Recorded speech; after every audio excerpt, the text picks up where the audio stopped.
Welcome to our deep dive into the vital connections between women and the environment in the Asia-Pacific region. This video explores how gender and environmental issues intersect, shaping lives, policies, and the future of sustainable development. We'll look at how women and men interact differently with natural resources, face unique challenges, and contribute to solutions. By examining data and real-world examples, we aim to highlight why gender matters in environmental decision-making and why empowering women is key to conservation and resilience. Let's begin our journey by understanding the scope and structure of this important topic. Gender shapes how people experience and respond to environmental changes. Evidence shows that climate change impacts women and men differently, with women often facing greater barriers to owning assets or accessing resources. This can limit their ability to cope with disasters and adapt to changing conditions. At the same time, women's knowledge and experiences are invaluable for shaping effective environmental policies. Understanding these gendered impacts is crucial for creating inclusive and sustainable solutions that benefit everyone. Connections between gender and the environment are complex and multidimensional. However, data on this nexus is often limited, making it challenging to capture the full picture. This brief provides a snapshot based on available statistics, focusing on 6 key areas. While not comprehensive, these insights can inform better decision-making and highlight where more research and data collection are needed.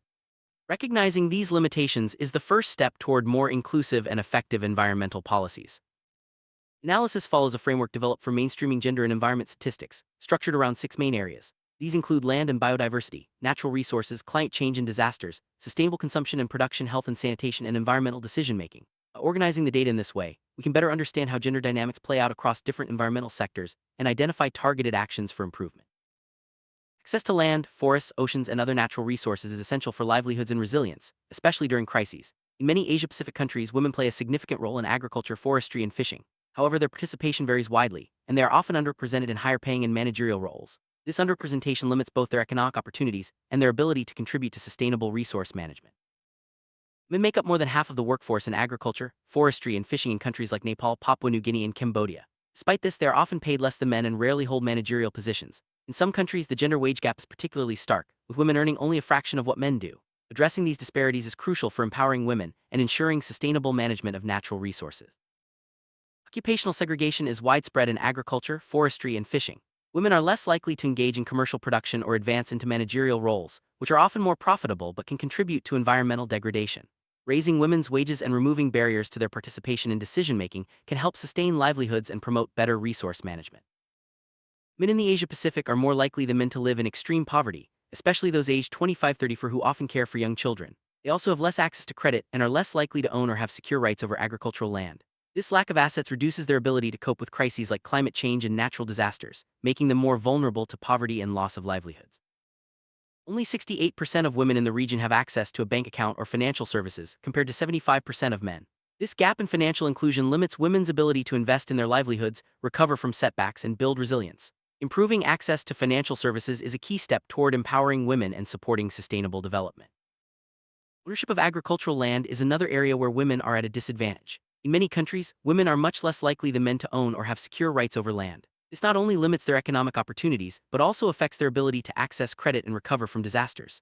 Ensuring equal land rights is essential for gender equality and environmental sustainability. Clean water, energy, and food are essential for health and well-being. In many households, women are primarily responsible for collecting water, cooking, and managing fuel. Changes in rainfall patterns and inadequate infrastructure can make these tasks more difficult and time-consuming, increasing health risks and reducing time for paid work or leisure. In areas with more rainfall, women are more likely to face difficulties accessing basic drinking water sources. Reliance on rainwater can be risky, especially as climate change alters rainfall patterns. When tap water is unavailable, women often fetch water from distant or unprotected sources, increasing their workload and exposure to health risks. Women and girls spend significant time collecting water, often between 5 and 20 minutes per trip. This daily task can limit their opportunities for paid work, education, or leisure. In some countries, men are starting to share this responsibility, especially when water sources are far from home. However, the burden still falls mainly on women, affecting their health and safety. Use of unclean cooking fuels like wood or charcoal has serious health consequences, especially for women who spend more time cooking indoors. Indoor air pollution is linked to higher rates of respiratory diseases and other health problems. While men may have higher death rates due to additional risk factors like smoking, women face unique risks related to their roles in the household. Access to clean cooking fuels is higher in areas with more rainfall, as stable agricultural incomes make clean fuels more affordable. However, frequent floods and droughts can reduce access as livelihoods are disrupted. As climate change intensifies, barriers to using clean fuels may grow, making it even more important to address these challenges for both health and environmental reasons. Women exposed to indoor air pollution face increased risks of chronic diseases, musculoskeletal damage, and even violence during fuel collection. For men, additional behavioral factors like smoking further increase health risks. Addressing these gendered health impacts requires promoting clean energy solutions and ensuring women have access to safer, more efficient technologies. Climate change amplifies existing inequalities. Women, who are less likely to own assets or access finance and often work in informal jobs, face greater barriers to coping with disasters. Their unpaid care and domestic work burdens also increase during crises, making it harder for them to recover and adapt. Early warning systems for disasters are not yet fully implemented across the region. The internet is a key source of timely hazard information, but only 54% of women have access, compared to 59% of men. Bridging this digital divide is essential for ensuring everyone can receive life-saving information and prepare for emergencies. During the COVID-19 pandemic, the internet became a crucial source of information for those who could access it. However, many women still rely on traditional media like radio and television. Expanding digital access for women can help ensure they receive timely and accurate information during emergencies and disasters. Climate change has far-reaching social impacts. In areas with frequent droughts or high aridity, child marriage rates are higher. Families may use early marriage as a coping strategy when agricultural yields drop and economic pressures rise. This practice is influenced by both environmental and cultural factors, highlighting the complex ways climate change affects gender equality. Higher rates of adolescent births are also observed in arid areas, often linked to increased child marriage. These trends underscore the need for integrated policies that address both environmental and social challenges, ensuring that girls and young women are protected and empowered even as climate risks intensify. Women and men have different consumption and production patterns due to cultural norms and occupational roles. While men are more likely to work in industry, women often control daily household purchases and contribute to waste management. Their roles in decision-making at work also affect sustainable production outcomes. The energy sector, which is a major source of greenhouse gas emissions, women are rarely in decision-making positions. Data from Pacific Power Utilities show that women hold only a small fraction of managerial and technical roles. Increasing women's participation in these industries is essential for promoting sustainable energy solutions and ensuring diverse perspectives in environmental management. Women are underrepresented in high-level positions within the energy sector, holding only 24% of managerial roles and just 5% of technical staff positions in Pacific Utilities. This limits their influence over resource management and innovation. Creating more career pathways for women in energy can drive transformation and conservation efforts. Environmental factors like air and water pollution, exposure to chemicals, and occupational risks all affect health and well-being. Women and men experience these risks differently, often due to their roles and responsibilities. Protecting ecosystems is vital for safeguarding human health and promoting gender equality. Switching to renewable energy, like solar power, benefits both women's and men's health by reducing indoor air pollution and easing domestic work burdens. In countries like Kiribati, widespread adoption of solar energy has improved access to lighting and reduced reliance on unclean fuels. However, barriers remain for women to fully participate in the renewable energy workforce. In rural Pacific Island countries, small-scale solar power is increasingly used to provide electricity to households without grid access. This shift not only improves quality of life but also creates new income opportunities. Promoting women's training and participation in solar energy can help ensure that everyone benefits from the transition to renewables.